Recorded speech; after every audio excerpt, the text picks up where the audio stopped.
Сәлем, бұл видеода біз prepositions, яғни шылау болу керек, қазақша предлог.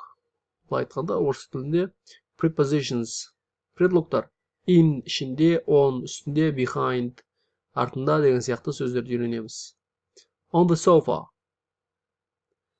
диванның үстінде, on үстінде. Under the table, столдың астында, under астында. In the bottle, бутылканың ішінде, in ішінде. In front of, front алды, in front of алдында. Behind арты, артында. What's there in the bottle? Бутылканың ішінде не бар? There is a letter in the bottle. Бутылканың ішінде хат бар. Who is that under the table? Столдың астындағы кім? He's my nephew. Ол менің туыс інім.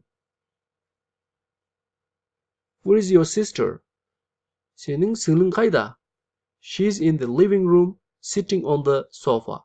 Ол холда, ол тұратын бөлменің ішінде, диванның үстінде отыр.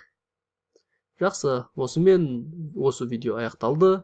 Предлогтарды жаттап жүріңіздер. Өздеріңіз бірнеше сөйлем келтіріп, осы комментке жазсаңыз болады. Білімді газетке тіркеліп, ағылшын тілін білімді газетпен бірге үйреніңіз. Сау болыңыз.